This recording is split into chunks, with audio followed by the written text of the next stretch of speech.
Can I have a quick show of hands? Who's heard of Tencent? Great start. If you look at the world's most valuable companies, you won't be surprised to find the likes of Apple, Microsoft, and Google. But one name does stand out: Tencent.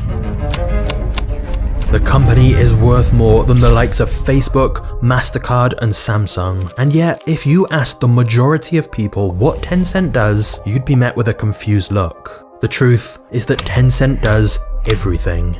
Because whilst Tencent's mascot is a friendly-looking penguin, a more accurate animal to embody this conglomerate would be a giant octopus, with tentacles reaching into almost every industry you can think of all over the world. In most places, Tencent operates from the shadows, hence why it's not a household name. But whether you realize it or not, you almost certainly use products or services Tencent is involved with. However, in Tencent's home country of China, it's a very different story. Everyone is aware that Tencent dominates their lives, and that's because in China, Tencent has achieved the seemingly impossible: one app to rule them all. The Chinese company I'd be most worried about is Tencent because of WeChat. In China, it is sort of impossible to live without WeChat. It dominates every aspect of life in China, from banking, gaming, shopping, social media. It's so essential to their daily life. One business executive compared it to me, saying that it was like water or electricity. You see, Tencent created an app called WeChat that's been dubbed the Everything app, or the operating system of China. And that's because almost all of China's 1.4 billion population use this app for an average of 4 hours every day. That's more than the average American user spends on all social media apps combined. And the reason people in China use WeChat so much is because it's basically every app you can think of rolled into one. It's essentially Facebook, PayPal, WhatsApp, Netflix, Google, Spotify, Uber, Yelp, Tinder, Zoom, YouTube, Deliveroo, Amazon, and lots more, all in one single app. Now, there's no doubt that this is extremely convenient.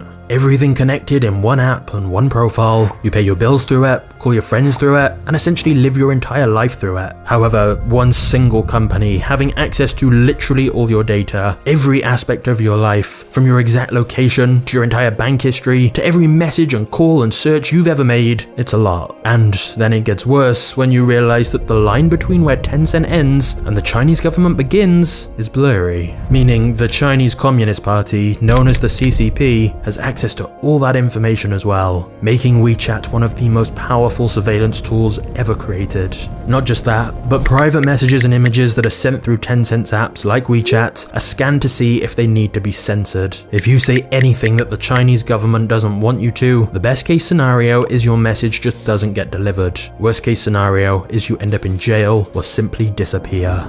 For example, one citizen literally just made a light-hearted joke to some friends about a government official and soon found himself jailed for a text. And it almost seems like the CCP wants people to be aware of this in order to prevent them even trying to say anything they don't like in the first place. Because the Chinese government has even openly confirmed that it can access deleted WeChat conversations as well without permission from the user or courts. Now, of course, as we know from Snowden's leaks, countries surveilling their citizens with technology is certainly not just something that happens in China. However, China has definitely taken it to new levels. Amnesty International is an organization focused on human rights and carried out a report of how messaging apps handle their data, and they concluded the worst offender by far was Tencent, the only company to literally score 0 out of 100 for its treatment of data. This is because of massive problems about transparency and what they do with data, where it ends up, and not even denying that it gives the CCP a backdoor to access all encrypted messages. Now, of course, pretty much all Chinese companies have to have some ties to the CCP in order to be allowed to succeed. But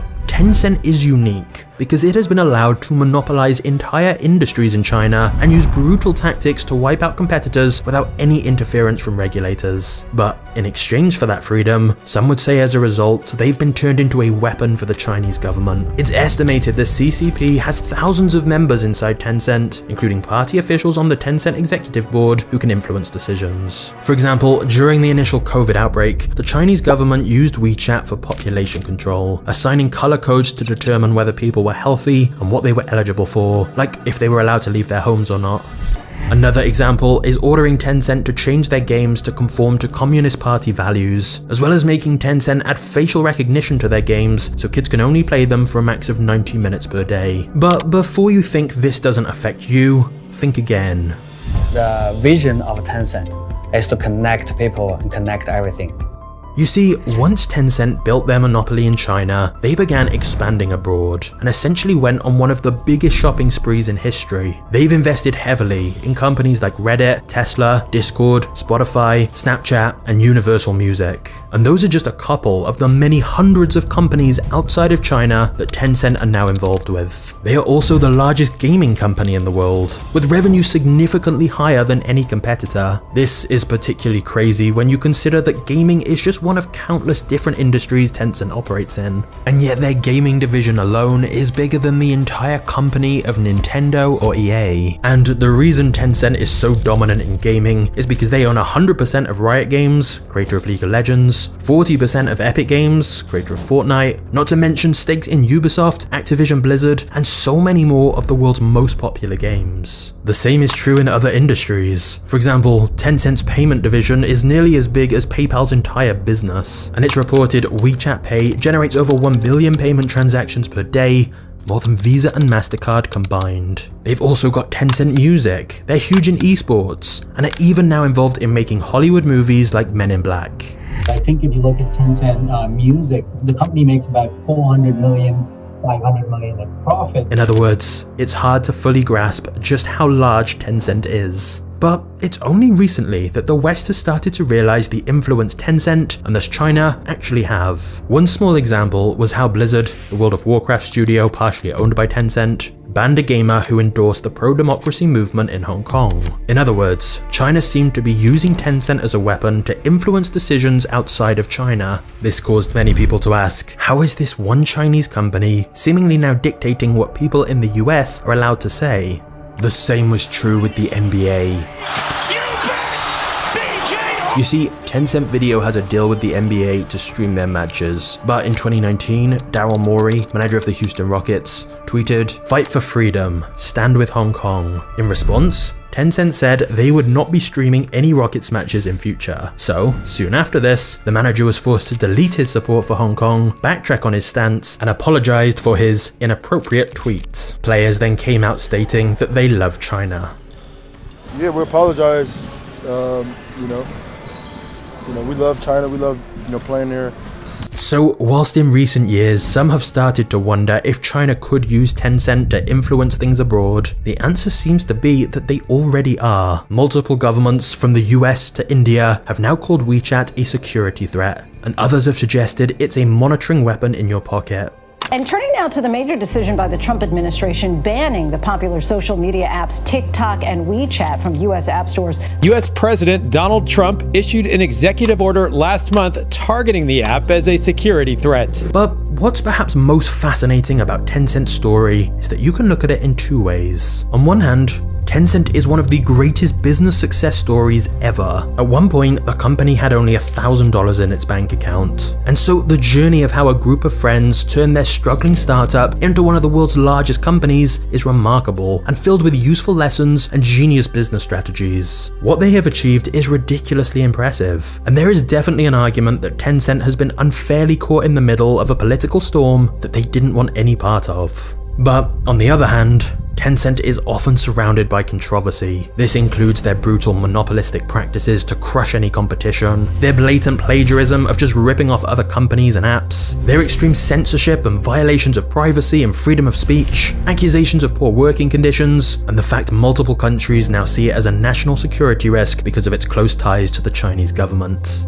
But I do want to be clear, to just dismiss Tencent as a puppet of the CCP is unfair. In fact, right now, the Chinese government is actively hurting Tencent's business, and is responsible for wiping hundreds of billions of dollars off Tencent's valuation, which of course just raises even more questions. Why would the CCP be damaging one of its most useful assets? As you can see, the Tencent story has a lot of different pieces to it. There is both good and bad, and several plot twists along the way. Honestly, I've covered lots of different business stories, but Tencent is one of the most fascinating.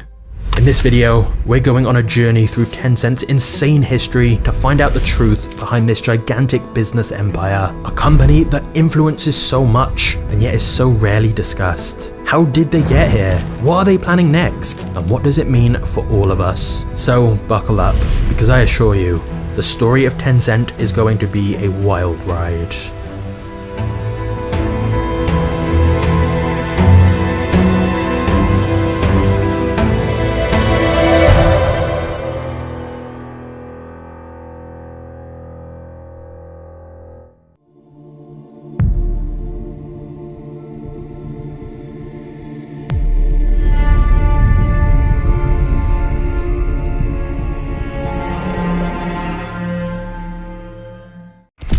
If you walked past Elon Musk, Jeff Bezos, or Mark Zuckerberg, I'm pretty sure you'd notice. But when it comes to Tencent's founder and CEO, despite running such a gigantic, influential corporation, it's quite likely you've never even seen him before. He goes by the name of Pony Ma in English.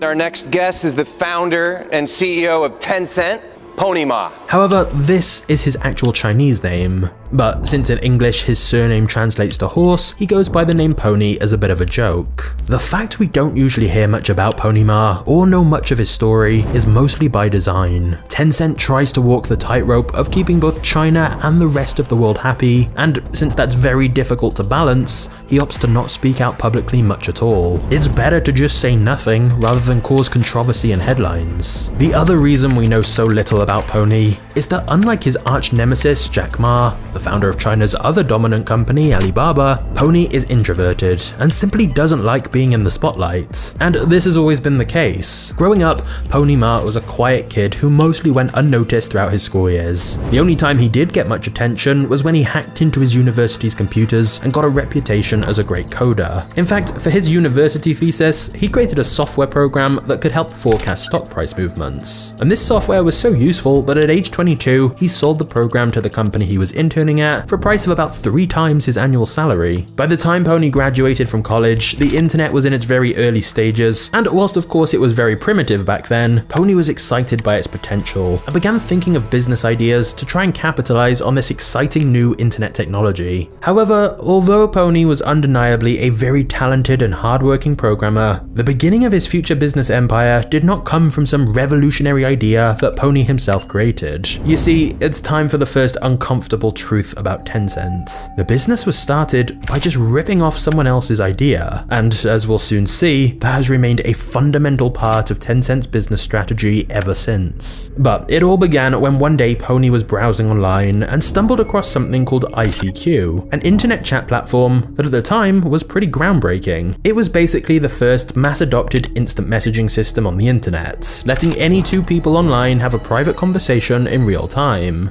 So in 1998, Pony and his Tencent co-founders, which was 3 of his friends from school, launched their own duplicate chat service that was more catered to the Chinese market. Now, admittedly, it was a common practice in China to just clone popular Western services. For example, Baidu copied Google, Alibaba copied eBay, Weibo copied Twitter, and so Tencent copied ICQ. But just to demonstrate how much of a rip-off Tencent's chat product was of ICQ, they literally called their service OICQ. So they just added the letter O to the name. Initially though, Tencent's future looked bleak. They got the cheapest office they could in a chaotic and loud neighborhood full of street vendors peddling knockoff electronics. They were crammed into a tiny room, which bizarrely had a disco ball hanging from the ceiling. To be fair though, once Tencent had set up their internet chat service, OICQ, they did a great job of tailoring it more towards the Chinese market. One simple example of this is that because download speeds in China were so slow in the 90s, it would take ages for people to download most chat programs, whereas Tencent made sure their chat software had a much smaller file size, so downloaded much faster. Also, unlike other chat software where you could only message people you already knew, Pony made it so that on OICQ, strangers could connect if they wanted to as well, thus laying laying the early foundations of it becoming a social network.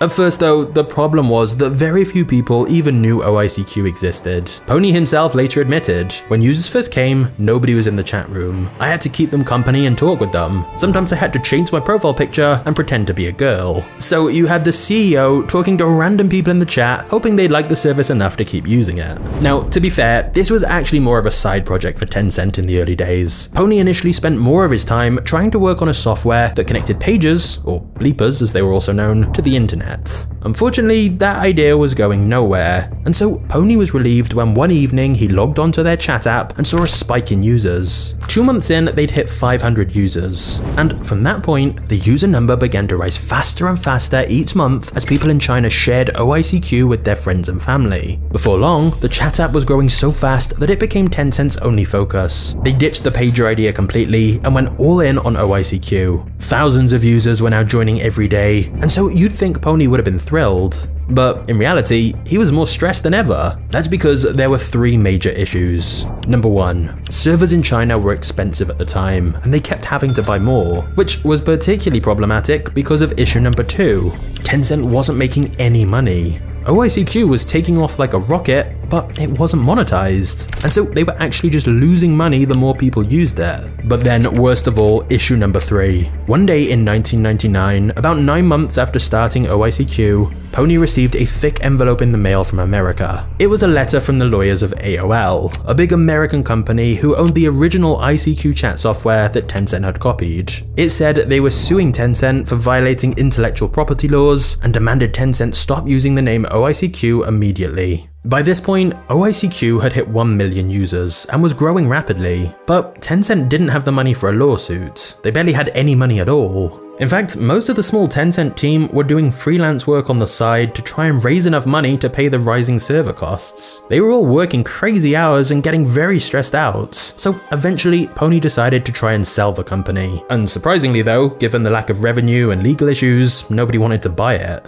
People just kept saying they didn't see how it would make enough money to be sustainable. But then Pony learned about the concept of venture capital, investors who were looking for companies that weren't necessarily profitable yet, but had huge future potential. As soon as Pony learned about this concept, he immediately began contacting VC firms and managed to get a meeting with China's most well-known venture capital fund called IDG Capital. In the pitch, Pony used an unusual tactic: brutal honesty. He told IDG, if you don't fund us right now, Tencent will probably die, and even if you do give us the money, the future is still uncertain. Pony also admitted they weren't fully sure how they would even monetize their chat software, but what he did know is that millions of Chinese people liked using it and that there could be real value there. Now, you'd think that this would be pretty underwhelming to investors, but surprisingly, IDG Capital agreed to invest in Tencent. Years later, one of IDG's decision makers said that Pony's total honesty, rather than the typical overconfidence and false promises that founders often make, is actually what made him think Pony was a really down-to-earth guy who could be trusted, which encouraged them to invest. So, IDG Capital, along with another VC firm, together invested $2.2 million for 40% of Tencent's business. It's not an exaggeration to say that if the deal had not gone through right then, Tencent probably wouldn't exist today. Not only were they nearly out of money, but the dot-com bubble burst in 2000, and investment in cash-burning internet businesses all but dried up.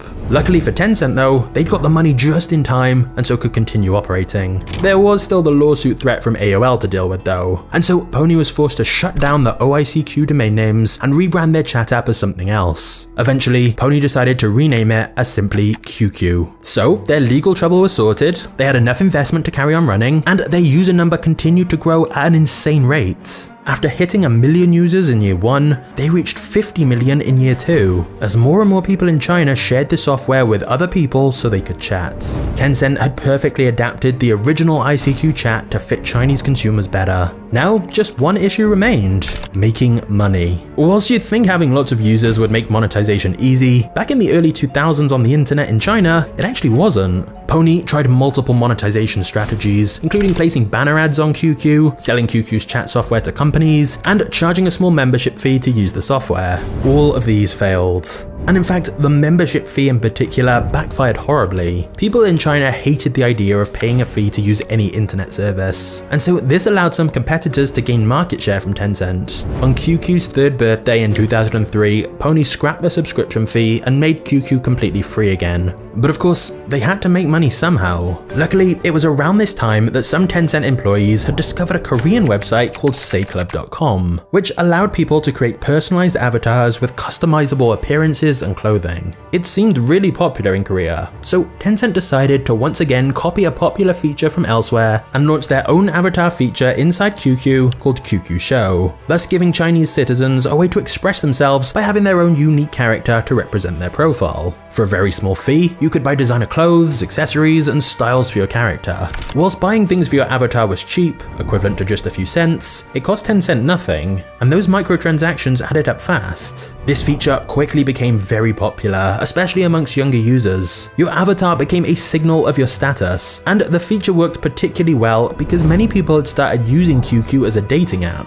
adding strangers randomly and chatting with them. And so the avatar function was a way to express some personality, and in some cases establish themselves as being rich by purchasing the most expensive avatar items. Finally, Pony could relax a little. Tencent's chat software QQ was now making money by selling these virtual items, and they soon crossed 100 million users in China. Pony even met his future wife through QQ. For 3 months, he was chatting with a girl on there before they met in person. Funnily enough, when they first started chatting on QQ, she had no idea she was speaking to the founder of the service. She reportedly messaged him asking, "Who are you?" And he wrote back, "I'm Penguin Dad," a reference to the fact that Tencent's mascot was a penguin. But she just replied, "Then I'm Penguin Mum." Their relationship began from there, and 6 months after meeting in person, they were married. Unfortunately for Pony, that happiness would be short-lived, as little did he realize his company was about to go to war, and their opponent was a $100 billion corporation called Microsoft.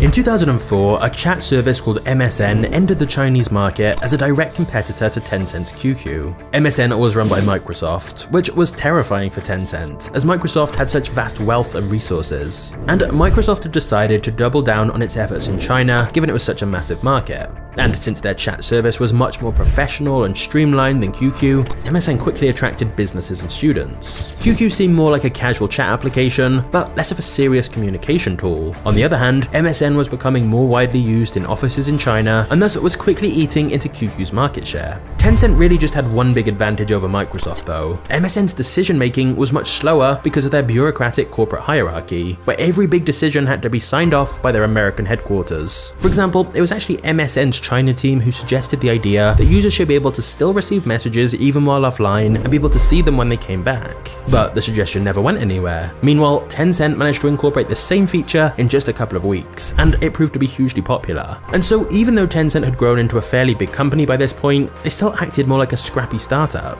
This often meant their apps were a bit buggy and had some issues, but they were able to launch new features really fast, get real-time feedback, and just fix issues along the way with very regular updates. Another issue for Microsoft's MSN chat was that initially they kept all their data back on US servers, which meant Tencent's QQ chat service that ran on local Chinese servers was much faster to use. But the biggest mistake for MSN was that they later incorporated their MSN chat into their platform MSN Live, and this just confused users, as now to use the chat they had to go to a website instead, and it was just unnecessary extra steps. Ultimately, despite having greater resources, MSN lost the fight to Tencent. In truth, China hadn't been a main priority of theirs. Microsoft had bigger battles going on elsewhere, like with Google in the US, whereas Tencent at the time had just one focus, which allowed them to go all in. But this victory over Microsoft was a critical turning point for Tencent, as after defeating a much bigger company, they went on to completely dominate the chat market in China, passing 500 million users in late 2005. And it was this dominance that would be the springboard for all of Pony's other plans. You see, Pony had a vision of being much more than just a popular chat platform, but instead a whole network of integrated internet services, as this would make it much harder for anyone else in the future to try and compete with them.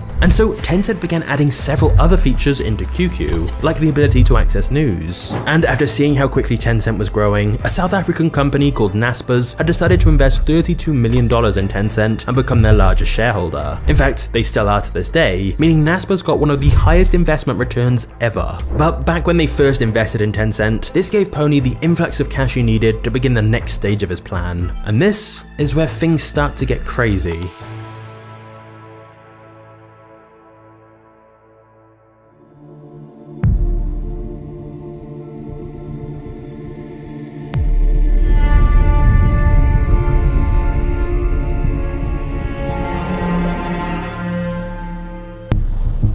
Tencent had realized that a lot of people used QQ whilst playing games, as people would chat with their friends whilst they were all playing. So Tencent decided the next logical place for them to expand was into both acquiring and building games of their own. Since they already had such an active user base, within just a year of integrating games into QQ, Tencent had added another $50 million in annual revenue. Now, Tencent's quick expansion into the gaming market was aided massively by the fact they were a Chinese company. As you may know, the internet in China is restricted by the Great Firewall, which stops people within China accessing many websites the Chinese government don't want them to, including the likes of Facebook and YouTube. And that's largely because it wants to censor what its citizens can see, but it's also because it wants to promote local Chinese companies instead. And as a result, in many industries, China has a policy where foreign companies have to partner with a local Chinese company to be able to sell their products or services in China. And so this meant Tencent could simply team up with makers of successful games in other countries and then adapt and distribute their game to the Chinese market. These licensing deals allowed Tencent to make a lot of money quickly without even having to produce any games themselves. They could just partner with makers of popular games in other countries, bring their game to the Chinese market, and promote them to their massive QQ user base. Since international companies were reliant on finding a Chinese partner if they wanted to enter the Chinese market, Tencent knew they had a lot of leverage and an unfair advantage in negotiations. If game makers wanted to bring their game to China's gigantic population, they needed a Chinese partner, and who better than Tencent given their huge user base? One example of Tencent's power is illustrated by an anecdote from the American video game developer Zynga when they were trying to agree a deal with Tencent. An ex-Zynga employee said, "Negotiations go on for months and months, and then by the time you get to the red line stage in the contract, all of a sudden at the last minute, they change everything. It's a business tactic they use to wear down their partner."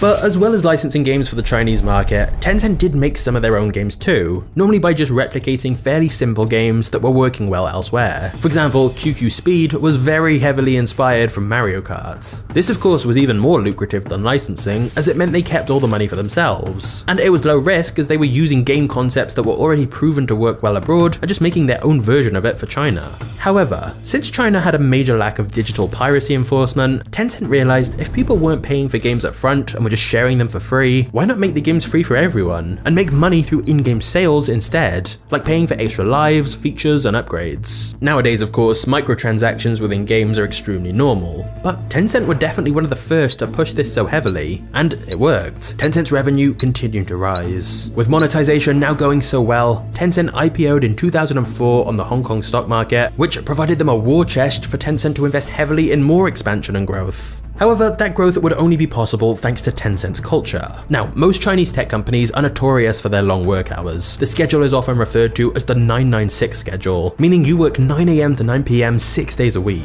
And that includes hours and hours of unpaid overtime. That's illegal, but the government turns a blind eye because long hours like that built China's tech giants. His day at one of China's tech giants started at 8 a.m. and should have ended at 8 p.m. But he says nobody wanted to be the first to leave or you'd be labeled unprofessional. 像每天下班这么晚，你说要开心哦，要快乐肯定是没有。如果是下半年的话，大概基本上是11点半到12点下班，然后基本上没有午休。现在已经有点麻木，就是下班就赶紧休息吧，然后可能。And certainly at Tencent, the culture was very demanding, with internal meetings often going on past midnight. But Tencent also had a strict hiring process, as Pony believed that 5 A players were better than a team of 50 who weren't fully committed, as even one person lowering the standards and not working hard can reduce team morale and drag down everyone else to their level. Not just that, but one of the key culture decisions Pony made after their battle with Microsoft was to ensure that almost everyone in the business had freedom to pitch new ideas and work on new projects. So rather than having a specific research and development division, everyone was expected to innovate. As a result, the whole of Tencent's workforce were actively monitoring the market for new apps and ideas they could essentially rip off and incorporate into QQ. Even Pony himself said in an interview at the time, "I don't blindly innovate. The smartest approach is to learn from the best examples and then try to surpass them." Pony pointed out that this is exactly what American tech giants like Microsoft and Google did as well. But in China, it really was the Wild West where anyone could just blatantly copy anyone else with no protection. And to be fair, this wasn't one way. Whilst Tencent copied others copied Tencent as well. But because Tencent's QQ software gave them access to hundreds of millions of Chinese users, it meant they could then divert that attention to the new features they launched, giving them a huge advantage. Before long, Tencent had a notorious reputation as a killer copycat. At one point, its reputation fell so low, It was embroiled in a full-blown media controversy, and peers openly accused and scolded it for violating copyrights. And Tencent's reputation took an even bigger hit after a battle with a security company called Qihoo that offered a popular antivirus software called 360 Safeguard. Tencent had decided they wanted to get into the security market as well, so they'd created their own very similar version of Qihoo's security software called QQ Doctor. And because they could simply integrate it into the already very popular QQ software, they almost immediately gained a 40% market share in China. So Qihoo decided to fight back by launching a big media campaign accusing Tencent of spying on its users, saying Tencent accessed user data and files on people's devices it didn't have permission to. Tencent sued Qihoo as a result, but in the court of public opinion this backfired, as it looked like a bigger company just trying to silence a smaller company with legal threats, rather than actually trying to demonstrate their innocence. And then Tencent made an extremely bold move. They informed users that Qihoo's software was not compatible with QQ, meaning users had to choose either keep Qihoo's security software or keep their beloved chat app that connects them to all their friends and family. You couldn't use both. If QQ detected Qihoo 360 Safeguard on your system, QQ stopped working. But Tencent's gamble paid off. Tencent knew that ultimately, most users were too connected to QQ to abandon it. So Qihoo were mostly the ones who lost users instead. People just switched to QQ's antivirus software, which was very similar anyway. It was yet another victory for Tencent, and proof of how easily they could launch a new internet service and almost immediately become the market leader. In the media, headlines such as Tencent Empire out of control started to appear, as this was clearly monopolistic to essentially ban your users from using a competitor's product. But interestingly, the Chinese government showed no interest in intervening. They seemed quite happy to sit back and let Tencent grow. Only later would it become clear why. But with no regulations or laws to stop them, between 2005 and 2010, Tencent's revenue went from $200 million to $2.9 billion. However, as Tencent continued their expansion in China, opening up more internet services and then leveraging QQ's massive user base to make them popular, eventually they realized a new strategy might be needed. For a while, Tencent had simply been trying to work on everything, competing in loads of different sectors and making clones of all different internet services and just seeing what worked. Basically, they tried to compete everywhere, rather than playing to their own strengths. And really, Tencent's biggest strength was in leveraging its QQ chat platform with hundreds of millions of users to direct traffic to other places, like they'd done with news and gaming. So as their copycat reputation got worse, one Tencent executive said, "There's a lot of great entrepreneurs outside, and if you turn every single one of them into your enemy, it's not a good thing. As a company, you can't actually hire those entrepreneurs, so what are you going to do? Investment is actually the best way to get a piece of their action." Thus, Tencent began shifting its strategy towards investing in Chinese companies instead of always trying to directly compete against them and crush them. For example, Tencent paid $448 million for 36.5% of China's third largest search engine, and merged their own search product into that, rather than competing. Tencent was now willing to back a champion rather than do everything itself. Essentially, Tencent's new strategy was almost to become a startup incubator.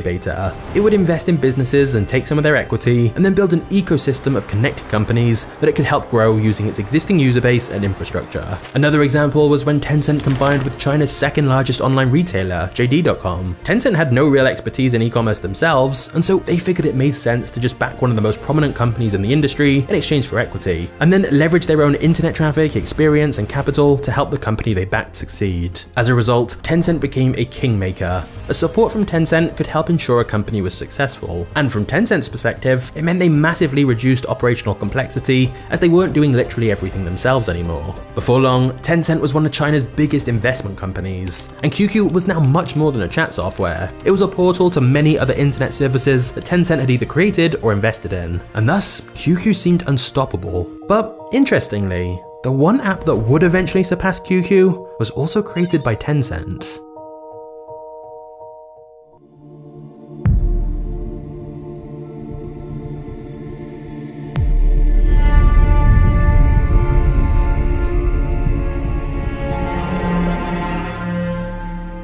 Tencent had already succeeded with QQ's desktop chat app, which had now evolved into a website portal with online games and other internet services. But in 2010, mobile internet was beginning to rise in popularity very quickly. Many Chinese people began using a smartphone but not a computer. Pony was paranoid that with the switch to mobile happening, a new startup could displace their dominance. So he decided Tencent needed to create this new startup themselves. Internally within Tencent, Pony created 3 separate teams to work on a new mobile messaging app, meaning they were competing against each other, and also competing against Tencent's desktop app QQ. This practice of teams internally competing at Tencent is normal. In fact, the culture of Tencent has been described as a shark womb, referencing how some unborn sharks cannibalize siblings in the womb to ensure their own survival. So basically, rather than put all their eggs in one basket, multiple teams at Tencent work on a concept, like a new mobile chat app in this case, and the best survives. Or as Pony himself has said, you either wait for someone else to kill you, or you do it yourself first. So Tencent began work on their mobile chat app that they wanted to essentially be a clone of WhatsApp and Kik, a free mobile chat app where people could send messages to their contacts using Wi-Fi or mobile data. Interestingly, Tencent had actually tried to buy WhatsApp for $10 billion rather than starting a new app from scratch. But because Pony Ma had to have back surgery, the discussions got delayed.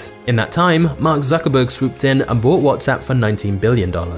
And some think the possibility of Tencent buying WhatsApp prompted Zuckerberg to close the deal so quickly. Either way, after the WhatsApp deal fell through, Tencent decided to pursue their own chat apps instead, and in January 2011, they launched WeChat. Although in China, it has the name Weixin. Unlike QQ, which had been developed for desktops, WeChat was specifically made for mobile. Despite this, the app was not a massive hit right away, but it did start to gain traction in China when Tencent added a feature called Push to Talk, which allowed people to easily record a voice note, and it would convert what you said into a text message. This was immediately a very popular feature, but once again, it was copied from someone else, an app called TalkBox. You see, at first, Tencent had offered to buy TalkBox, but whilst negotiations were ongoing, Tencent just replicated TalkBox's app within WeChat by themselves, and inevitably beat TalkBox with their superior resources. In later years, companies in China would learn that an offer from Tencent was actually an offer you couldn't refuse. You either lose your company by selling to them, or lose your company by them copying and crushing you. At least if you sell your company, you make some money.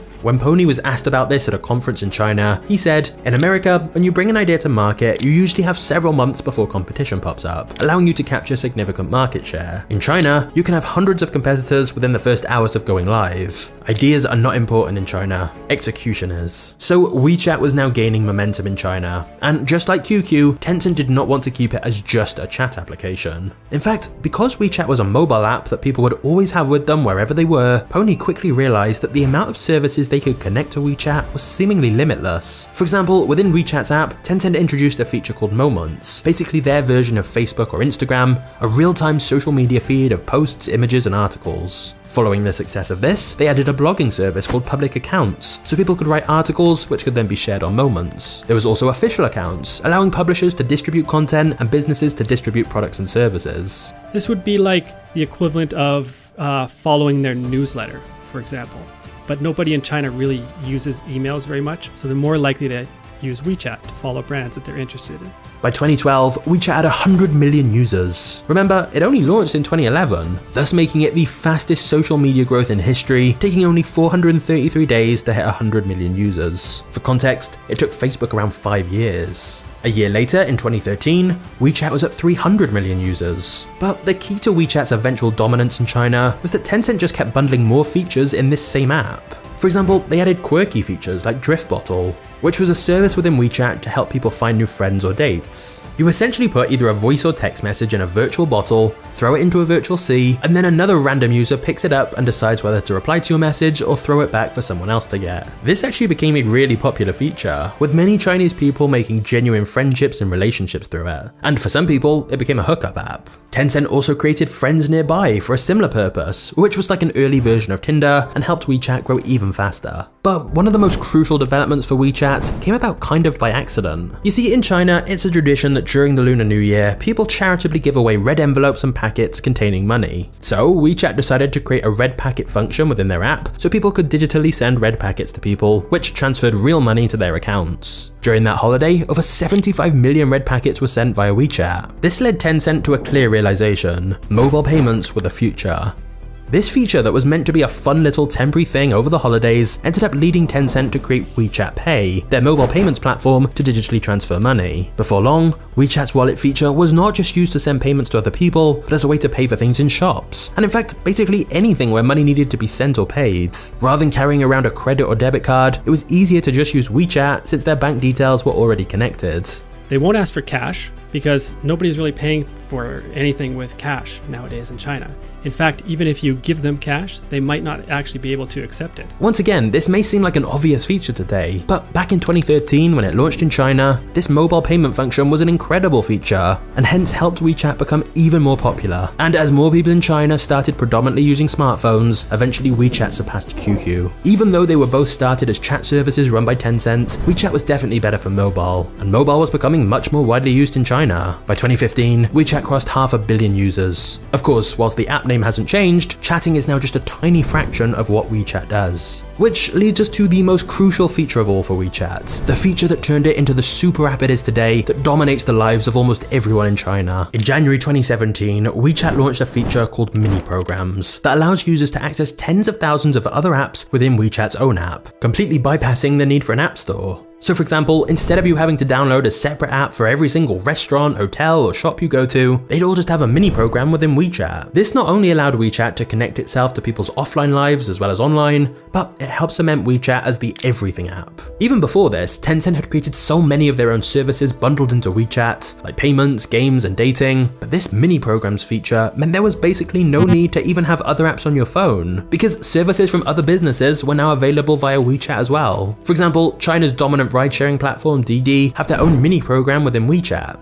So if you want a taxi, you don't need a separate app. Or there's a mini program within WeChat for food delivery or tracking parcels and pretty much everything else you can think of. So to demonstrate this, let's imagine for a moment you're a Chinese citizen and you're meeting a friend for dinner. You call them through WeChat to confirm the plans, you book your taxi to the restaurant via WeChat. In the taxi, you play games and browse the news via WeChat, send your friend your location via WeChat, access the restaurant's mini program via WeChat, which means you can view their menu via WeChat. Then take a photo of your food and post it on your social feed, which is on WeChat. Pay for your meal via WeChat. Then afterwards, if you want to go and watch a movie, guess what? You book your tickets through WeChat. Essentially, imagine your life without a smartphone at all, and in China, that's what life would be like without WeChat. Okay, I think I've said the word WeChat too many times. But anyway, as a result of this mini programs feature, Tencent has essentially become the gatekeeper to the market for other businesses, since people don't really need to use the App Store when WeChat has everything inside of it. So companies almost have to partner with Tencent in order for their services to be used. But this means Tencent can effectively tax all other companies by taking a percentage of the revenue generated through their mini programs. WeChat is linked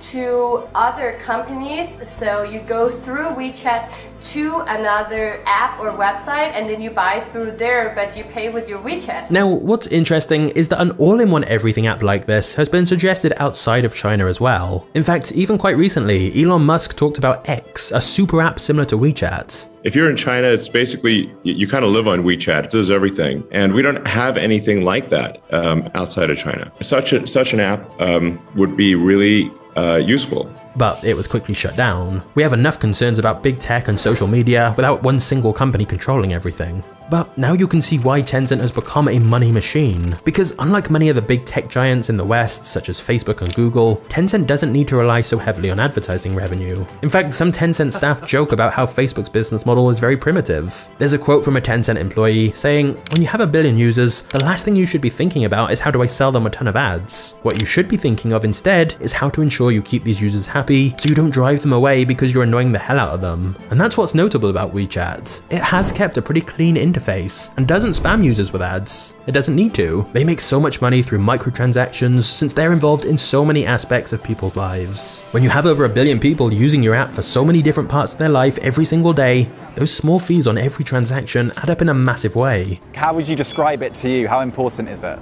Half of my life. Basically, everybody there uses it. At least everybody I know that is age 70 or younger in China uses WeChat. Basically, the app can help you with all aspects of life, literally, in China. However, given that WeChat dominates people's lives in China, you may wonder why it's not so popular outside of China. Whilst we don't have confirmation of exactly how many people use it outside of China, estimates suggest possibly up to around 100 million, which is decent, but it's a tiny fraction compared to the well over 1 billion people inside of China who use WeChat. And most of the people who use WeChat outside of China are Chinese expats living abroad, or people needing to connect with others who are in China. So, if WeChat is so useful in China, why didn't the rest of the world adopt it? Why doesn't Tencent Tencent expand more in other countries? Well, this is where things get dark. The simple answer is that the same reason Tencent's apps are so big in China is precisely the reason they're not so big anywhere else. It's time to look at Tencent's complicated relationship with the Chinese government.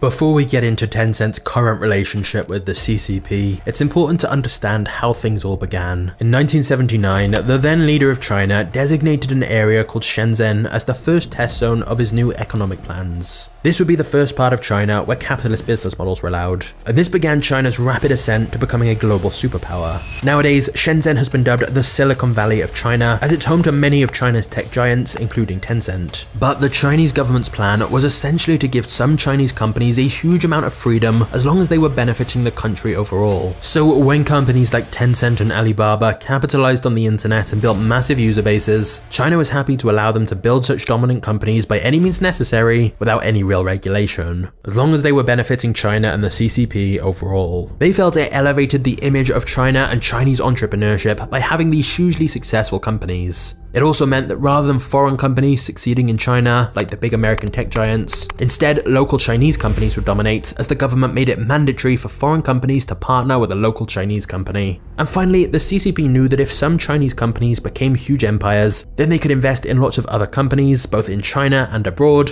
thus by proxy allowing China to have a lot of influence on the world and control the narrative they want. So basically, for the Chinese government, Tencent was an appealing prospect. Having access to so much data was great for government surveillance and censorship, and understanding the psyche of its citizens. Physicians who were on the front lines, who were warning about the pandemic even before it had a name, had their communications censored. WeChat routinely blocks accounts for discussing issues like the pandemic or human rights abuses in Xinjiang.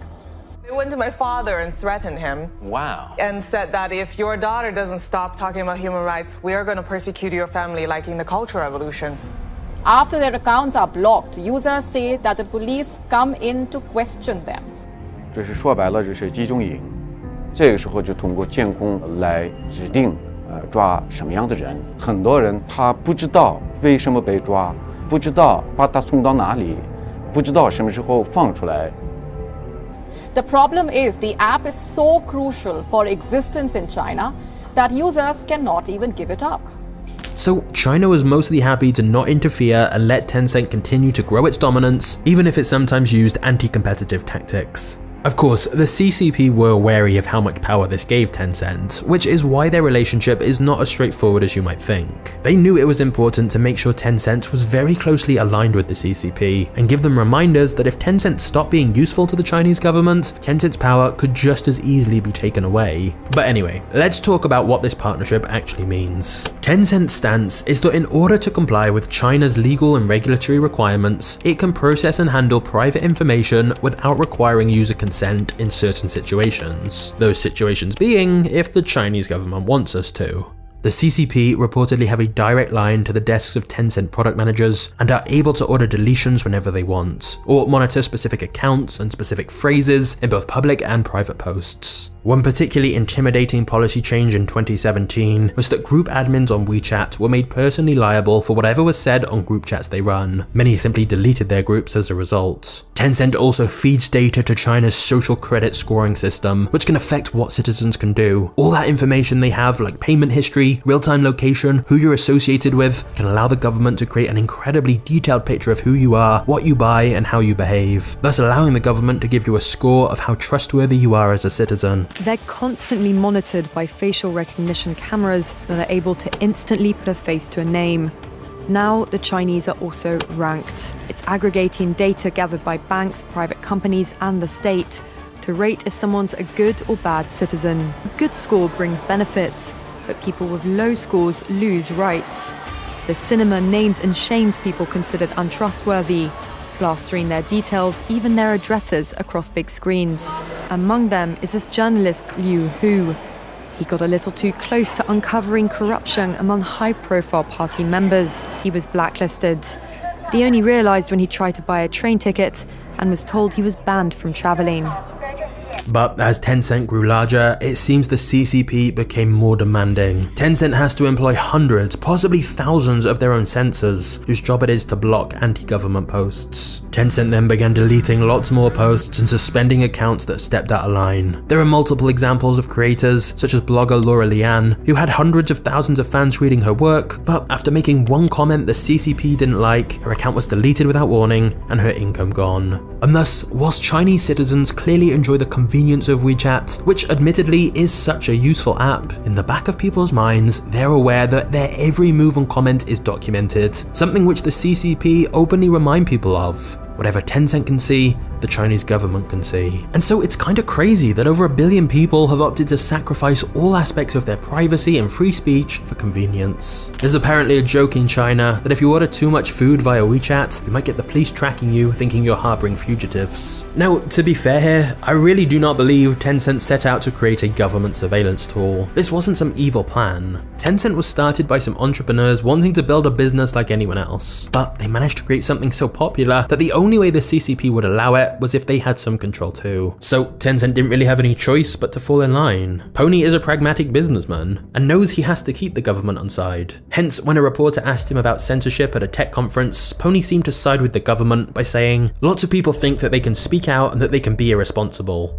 I think that's wrong." Now, to be fair, we have no idea how Pony really feels, but he knows what would happen if he spoke out against the CCP in any way. And the reality is that China's laws require all companies to hand over data if requested. In fact, it's reported that many companies in China have a special office at their headquarters called the Internet Security Police Room, where Chinese public security forces can intervene in company operations or track certain users. Which brings us back to the question, why isn't WeChat as popular outside of China? It's not like Tencent didn't try at all. They do have an English version of their app and even ran big marketing campaigns like this advert with Messi to try and promote WeChat to the world.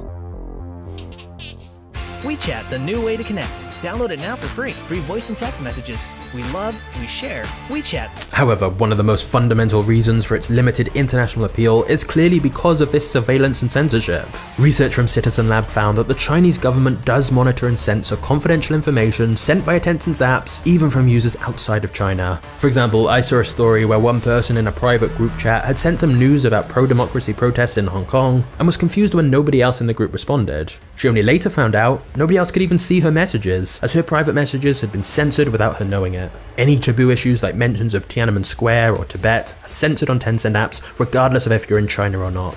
So basically, just because you were using a Tencent app outside of China doesn't mean that Tencent wouldn't still have to supply any of your data to the CCP if they requested it. Remember, Tencent have to stay on China's good side. And thus, many people understandably have some fear about one company, especially a company with ties to the CCP, having all of their info on every aspect of their life. Thus, whilst surveillance and censorship is what allowed Tencent to become dominant in China, as it meant the CCP let them grow so big, outside of China, that has scared users off. But it's not the only reason WeChat isn't as popular outside of China. The second reason is that every country has different requirements. WeChat works so well because it's perfectly tailored to China, but for the app to be so effective elsewhere, every country would need their own WeChat version with services specifically suited to their country. Thirdly, since China is such a massive market, it made more sense for Tencent to go deep into that market where they already had lots of momentum, rather than diverting resources to start from scratch in other countries. After all, China has a population of over 1.4 billion people, more than 4 times the entire population of the US. But the one downside of doubling down on China was that Tencent didn't get the first mover advantage in other countries. So if WeChat did want to try and become more popular in the US, for example, it would somehow have to compete against so many different established companies who've already managed to get their apps ingrained in people's lives. But the final reason WeChat didn't work so well abroad is simply that it's historically been the case that Chinese tech companies struggle outside of China, just as American companies struggle inside China. However, of course, there has been one very notable exception recently: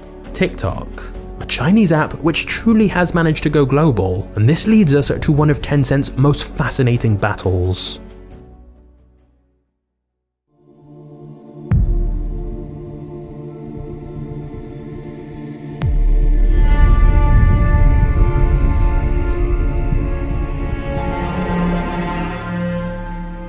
In China, once your business reaches a certain size, you normally have to sell to or partner with one of the big 3, Baidu, Alibaba, or Tencent. But TikTok and its parent company ByteDance were the one notable exception. Now, if you've seen my video on the history of TikTok, you'll know that the Western social media giants like Facebook and Google completely dismissed the threat of TikTok until it was too late. They let TikTok become one of their biggest advertisers, thus letting them steal hundreds of millions of users from their platforms as TikTok ran endless ads on YouTube and Facebook. Only years later would the American tech giants realize short-form content was here to stay and launched their own short video apps to compete. But by that point, TikTok had already become a massive hit through advertising on their platforms. Tencent, on the other hand, immediately realized TikTok's threat and carried out their usual playbook move. Tencent assembled a large team to recreate a very similar app to TikTok within WeChat and then run massive promotions to advertise it. Tencent also banned TikTok from advertising on their platforms and straight up just started blocking links or mentions of TikTok on its platforms like WeChat. It's interesting because when Elon Musk briefly blocked external links to competitors within Twitter, everyone went, "This is dumb." But in China, that's just part of the game, and an example of the anti-competitive tactics that have enabled China's biggest companies to build such huge businesses. Unfortunately for Tencent though,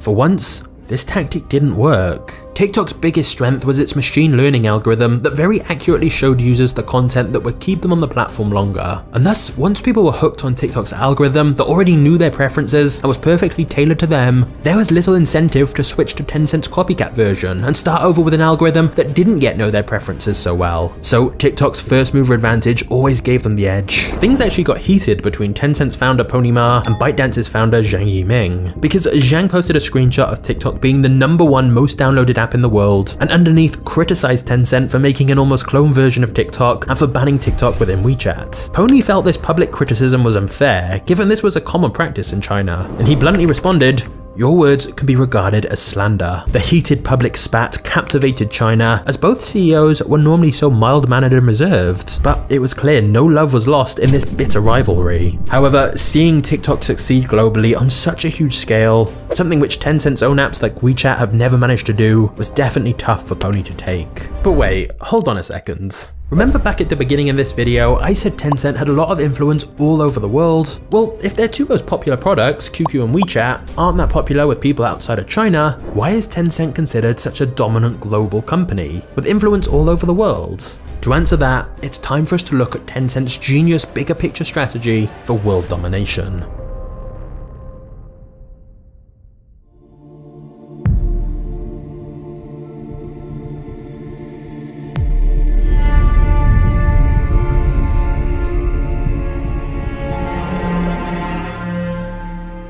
Pony Ma once called a meeting of Tencent's top managers and highest ranking employees to plot out Tencent's strategy. The meeting has since been dubbed the Conference of the Gods, since it was essentially a meeting of minds that would plot out Tencent's plans for domination, and the decisions made in that meeting would have serious ramifications for not just China, but the rest of the world. The main purpose of the meeting had been to establish what Tencent's core competitive advantages were, and how those could be exploited. The answer was fairly simple. Tencent's advantages were that they have huge amounts of traffic and money, far more than any competition, and thus the plan became, step 1, attract other businesses to launch their own mini programs via WeChat so they could leverage some of WeChat's traffic. Step 2, Tencent would then invest money into the businesses that were doing the best, since Tencent had all the data of which mini programs people were using, how often, and how much money they were spending. Step 3, after investing in certain businesses, Tencent could then artificially give more traffic to the companies it invests in, thus making them even more money, which they can also reinvest in even more companies. In other words, Tencent can cherry pick the best mini programs, invest in them, boost their popularity, and practically guarantee their investment is a big success. No other company in the world has quite the same level of data on user behavior to see what's popular, and then the ability to significantly increase their value further by promoting them within WeChat. It also creates synergies between Tencent's investments. For example, Tencent has a significant stake in Didi, which is China's equivalent of Uber, and through WeChat, Tencent can promote Didi more, thus giving it an unfair advantage and increase the value of its investment.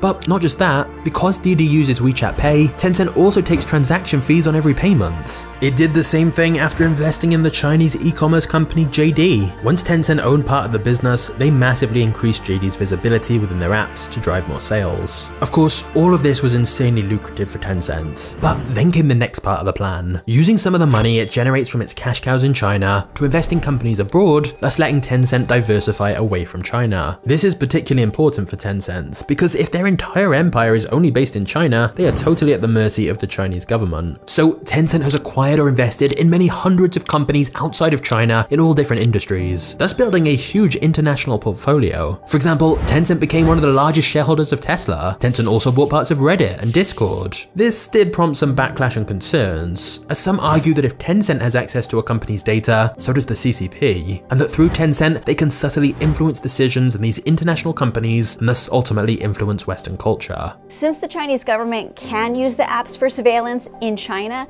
that same could be done to users in the US. It sounds extreme, but it's not unrealistic. Just look at the NBA example from earlier, where the coach backtracked on his comments and apologized after threats from Tencent and China. But to be fair here, Tencent do mostly seem to stay out of the way of the international companies they invest in, and just take an equity percentage and then not get too involved. Or at least, they haven't yet. As a result of this hands-off approach though, some accuse Tencent of basically abandoning innovation and now just essentially becoming a gigantic investment fund, funneling money from its apps in China into promising companies in other countries rather than creating much that's new or original itself. And they don't even really try and build their brand that much internationally. @Tencent on Twitter is actually suspended because someone had been holding the Twitter handle with a bio saying, "Daddy Tencent, come and buy my account." Basically, they were expecting Tencent to come and buy the @Tencent Twitter handle off them, but Tencent didn't bother. Building their brand internationally isn't a big priority for them. They're happy to just quietly invest abroad. Now, one of their most lucrative investments has been in gaming. The gaming industry is estimated to have generated $176 billion of revenue in 2021, almost 5 times the box office of the movie industry. And Tencent are essentially the biggest players in the market. Now, of course, even from the relatively early days of Tencent, they'd been experimenting with games themselves, especially mobile games. In fact, their game Honor of Kings is so popular in China that there's a black market where people pay for others to play the game for them to improve their ranking. As just like everything else in China, it's connected to WeChat. So some people pay better players to improve their game stats, as it's a bit of a social and status symbol. However, most of Tencent's original games were overly tailored to the Chinese market, often featuring Chinese propaganda to appease the CCP. And so it quickly became clear to Tencent that rather than trying to promote their own games abroad, it made sense to find games with potential and just give them loads of money to help them grow quickly, and take a percentage of their company. As a result, Tencent is invested in studios that make some of the biggest global titles, such as League of Legends, Fortnite, World of Warcraft, Clash of Clans, PlayerUnknown's Battlegrounds, and the mobile version of Call of Duty. They also partnered with Roblox to bring their games to the Chinese market.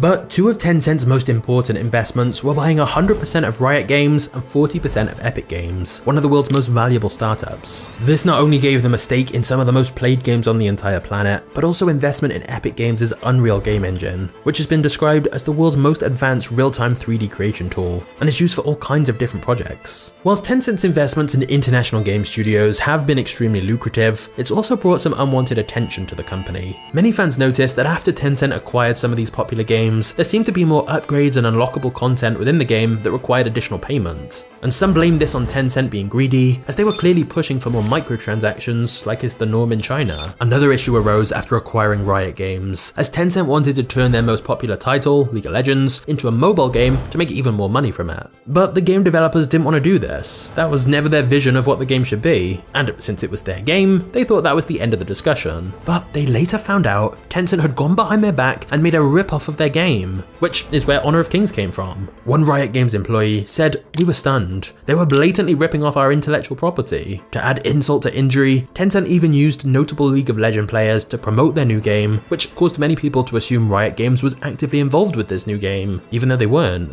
To be fair to Tencent, they were right that a mobile version would be popular. By the end of 2017, Honor of Kings, the League of Legends inspired game, was the most popular mobile game in China. It was also in 2017 that Tencent overtook Facebook to become the 5th largest public company in the world. Their cash cow apps in China were more dominant than ever, and their international investments were paying off massively, thus extending Tencent's influence all across the planet. And it has to be said that nowadays, Tencent are truly great at finding ways to monetize. For example, Tencent's video platform, essentially their version of Netflix, now inserts extra ads into movies and TV series that weren't there in the original, such as adding extra billboards and signs in the background. Tencent's cloud hosting business business has also become very profitable. Just like Amazon Web Services that started off to host their own services, but then began selling it as a service to others. Plus, as if Tencent weren't already dominant enough, the outbreak of COVID was actually great for Tencent's revenue. People were at home on their phones more than ever, which meant using their services and playing their games more. Tencent generated $86 billion in 2021 alone, and $35 billion of net profit, making them one of the most profitable companies. And so you may think that would be the end of the story, that Tencent would be unstoppable. Many shareholders clearly thought so, as Tencent's market cap was approaching $1 trillion US. But in 2020, suddenly Tencent began to face a lot more scrutiny. Quite suddenly, Donald Trump began threatening to ban WeChat and other Chinese apps. President Trump is making good on his threat to crack down on 2 popular Chinese-owned social media apps. He's signed executive orders banning TikTok and WeChat from operating in the US.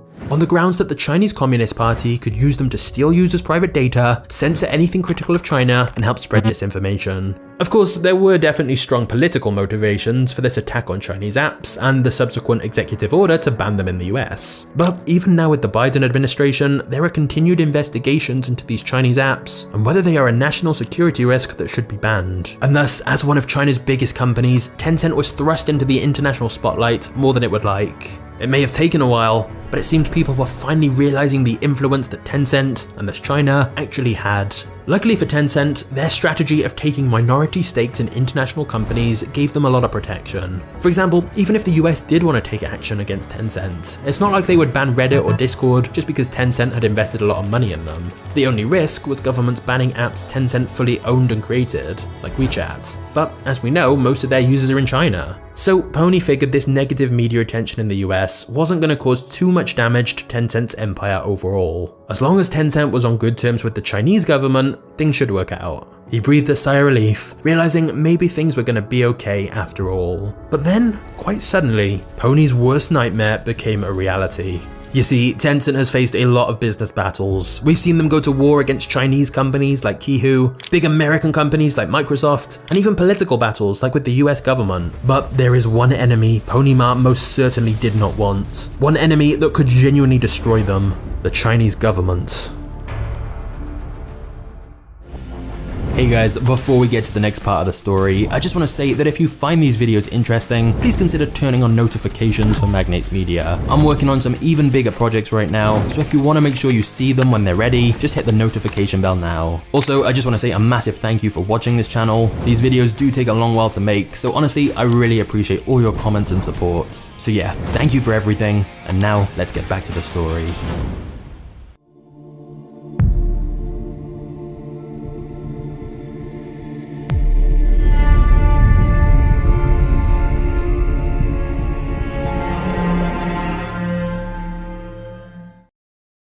In 2018, rumors of a change in government policy began to spread, and then one day, Chinese regulators suddenly stopped approving all new games from being released. The CCP said it felt kids were becoming addicted to video games, and they were also growing concerned about how violent some games were. One government publication described online games as spiritual opium.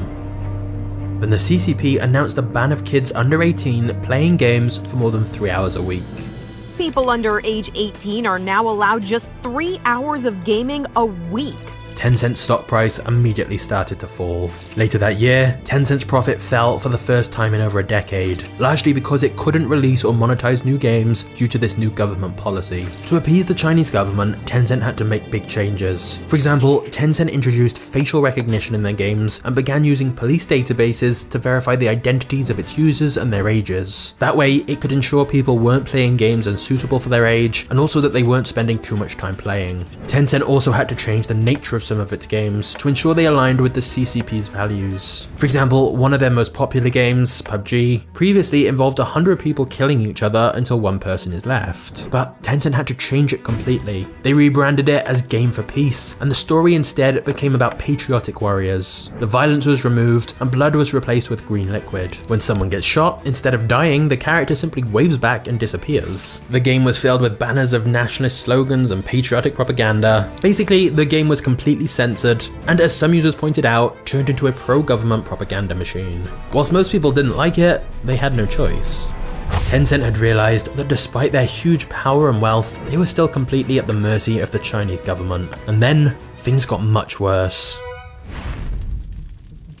In October 2020, Jack Ma's company, the Ant Group, a gigantic fintech company in China, was preparing for its IPO. It was all approved and ready to go, and then Jack Ma gave a big speech where he seemed to publicly speak out against the Chinese government. More specifically, he openly criticized China's traditional finance industry and its regulators. Shortly afterwards, the Ant Group IPO was abruptly cancelled, supposedly by order of the Chinese president himself. Then, Jack's other company, Alibaba, became the subject of an antitrust investigation, with allegations of using anti-competitive monopolistic practices. And then Jack Ma, a guy who was always happy to take the limelight and do speeches and interviews and high-profile events, just suddenly disappeared.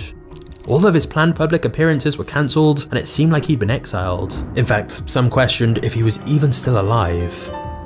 Now, it's worth pointing out, Tencent and Alibaba have been rivals for years, directly competing in so many different industries in China as the country's two most dominant conglomerates. So when Jack Ma spoke out and faced immediate punishment, Pony Ma must have thought he'd won. But little did he know, Jack's actions would be the domino that began Tencent's downfall as well. It turns out the Chinese government was not just going after Jack Ma and his companies, but all of China's big tech giants. In 2021, several other large Chinese tech companies, including Tencent, received huge fines for essentially being monopolies. The fines added up to billions of dollars. The CCP had allowed big tech almost free rein for years, and now it was reining those tech giants back in. Now, to say that Jack's public criticism of the government was the reason for what happened next is probably not true. That incident was likely just the straw that broke the camel's back. In truth, China for a while had been growing concerned about just how powerful some of these companies were becoming. China's leader often promotes the idea of common prosperity, and the tech sector had definitely created a large wealth gap in the country. Trying to limit that inequality would definitely be popular with many Chinese citizens. The Chinese government also expressed national security concerns of their own, given all the data these companies like Tencent have. Because sure, China likes having that data for themselves, but letting any single corporation dominate too much could be a risk for China. So as well as the fines and some executives being forced to step down, new regulations were introduced to limit the power of some of these tech companies. Of course, the stock prices of Chinese businesses began to plummet. Its estimated $1.5 trillion of value was wiped off Chinese tech companies' valuations due to the crackdown. Tencent in particular has lost over $500 billion off its market cap, more than half its value, since the crackdown began. And to be honest, many were surprised Tencent were even dragged into this. Because unlike Jack Ma, who publicly spoke out, Tencent were known for being extremely cooperative with regulators and the government. They were always compliant with policies and never publicly critical of the CCP. And yet, Tencent was definitely targeted. As well as facing anti-monopoly investigations and big fines, their new games stopped being approved, and new deals they wanted to make were blocked. And part of the reason may have been that the CCP didn't think Tencent was actually doing enough to help the state. You see, China had got into a difficult position. As a result of sky-high rent costs, its controversial zero-COVID policy, and many extended lockdowns, many citizens were unhappy, and soon huge protests and riots broke out. And it's clear some of this would have been organized and word spread through Tencent's apps like WeChat. Because although Tencent do employ a lot of censors to try and monitor things, controlling the discourse of over 1 billion people isn't always easy. There are ways around it. Like in China, some people simply hold up a blank piece of paper as a protest symbol, since that way it's hard for Tencent software to detect any wrongdoing. In other words, Tencent was inadvertently giving a voice to people to speak out through its apps, and so perhaps the government began to see Tencent's dominance as less of a good thing. But the other reason for all of this is not so specifically about Tencent, and more just that the CCP perhaps felt big tech in general had grown too powerful and the government needed even more control, and to remind everyone who's really in charge. So basically, it seems China had achieved what they wanted to. By not having much regulation for years, they'd allowed Chinese businesses to thrive, they'd got their surveillance tools like WeChat, and enabled Chinese companies to invest internationally to give China some influence abroad. But now that they'd achieved what they set out to, it seems the CCP wanted to send a message that even the wealthiest and most influential Chinese entrepreneurs and companies are not above the party or the law. Tencent perhaps grew too large for the Chinese government and needed to be tamed. And of course, it should be pointed out that many of the new regulations and laws to prevent monopolies made sense. It only seemed extremely aggressive because for so long there'd been almost no regulation, and within a couple of years a lot had changed. But in the midst of all of this, Pony began showing up for less and less public events, even missing his company's own annual party. And as Tencent's valuation continued to fall, some began to question what was going to happen to Pony Ma and his business empire.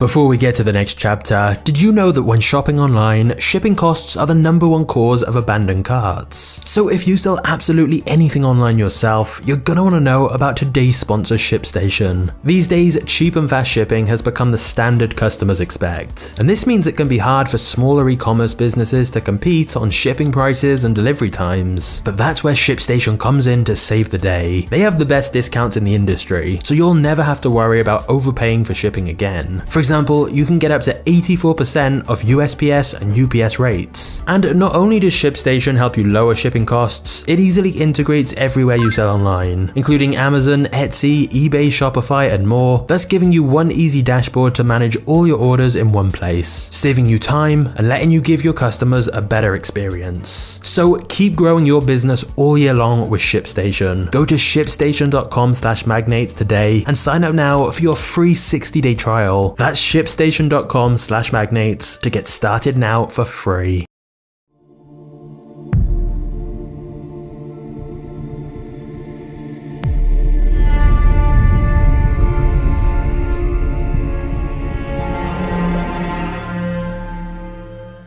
Before we get to this final chapter on what the future may hold for Tencent, let's just quickly summarize where we're up to, as we've covered a lot here and I think we could all use a very quick recap. So, Tencent started out by copying a chat software and by tailoring it to the Chinese market. They then turned it into more of a social media platform, just as the era of desktop computing was exploding. Tencent then used their resources to jump on the wave of mobile internet growth and became an essential part of Chinese people's lives by creating WeChat for mobile. They then utilized the insane traffic they were getting from QQ and WeChat to diversify into other more lucrative opportunities like gaming and video. Tencent's approach to rivals was to clone their product or service and then drive vast amounts of traffic to it thanks to QQ and WeChat. If that didn't work, they'd buy out the company instead or buy a large stake in it. And Tencent continually kept reinvesting profits to either clone or buy other services and often swallow them into WeChat. Eventually, Tencent had a whole ecosystem of influential companies, but the reason they were able to often use anti-competitive tactics and expand so rapidly was because of ties to the Chinese government, who used their apps for surveillance and censorship. This limited the appeal of Tencent's apps outside of China, and so they began investing in international companies instead, including many of the biggest game developers and companies such as Reddit and Discord. Tencent became one of the largest companies on the planet, but once China began its crackdown on big tech companies in order to rein them in after they'd become so powerful, Tencent's valuation began to fall. Phew. Okay, so that's where we're at, but what next? Well, the cracks have definitely been showing for Tencent. There have already been layoffs over the last few years, and Pony recently blasted employees for being lazy, saying you're chilling on the weekends, playing ball, and began demanding a lot more from his team in an uncharacteristically aggressive speech. But to be honest, Tencent should be fine. They are still an absolutely massive company worth hundreds of billions of dollars with huge influence still. The crackdowns may have stunted their plans a little, but Tencent is still a very powerful company, WeChat still dominates the lives of people in China, and Tencent will continue investing in companies abroad. Tencent even had some good news within China in September 2022, when for the first time in over 15 months, it got its first new game license approved, a new mobile game called Health Defense. The game was about public health, and had very clearly been produced to please the Chinese government. And that is perhaps the one thing that will change. Tencent will have to be even more closely aligned with the CCP to ensure there's no further issues. For example, Tencent was actually one of the major investors in the movie Top Gun Maverick, but they decided to pull out of the project over concerns that the film's themes could anger the Chinese government. Tencent has also partnered with the CCP's propaganda department to help promote their worldview and socialist values. Like, they released a game, Clap for Xi Jinping, a game where you literally just clap for the president to show your appreciation. So basically, it seems clear that Tencent is trying harder than ever to stay in the Chinese government's good books. And I mean, they don't really have a choice. As for what's next for Tencent though, that's a question Pony is almost certainly thinking about often. He was early to catch the rise of desktop computing, and then early to double down on the rise of mobile internet as well. So can Tencent catch the next wave, whatever that may be? For example, some believe the metaverse could be a big part of our future, and Tencent are arguably even better positioned than Meta for building the metaverse given their dominance in gaming and virtual worlds already. But then again, the CCP probably wouldn't want a metaverse that they couldn't have a lot of oversight in, so that probably limits Tencent's chances of building a global metaverse. and thus the eternal struggle for Tencent to keep China and the rest of the world happy will continue. But what can't be denied is that Tencent is ultimately an incredible business success story. Whilst this video has of course looked at some of the controversy surrounding Tencent, they've also done a lot of good too and made some incredibly useful apps, so there is definitely plenty of lessons to learn here. There's a quote I like a lot, that you have to learn the rules of the game and then you have to play better than anyone else. And I think Tencent is a great example of that. They literally went from being a tiny company on the edge of bankruptcy to one of the world's most valuable companies. And so I hope you've enjoyed this journey through Tencent's history. But now, since we've just looked at one of China's most influential companies, I think it's only fair we do the same with one of America's most influential companies, which you can do right now by clicking the thumbnail on screen. This is one of my favorites and I think you'll like it too. Anyway, all that's left for me to say now is thank you for watching this video to the end. You are a legend, and I'll see you in the next video right here. Cheers.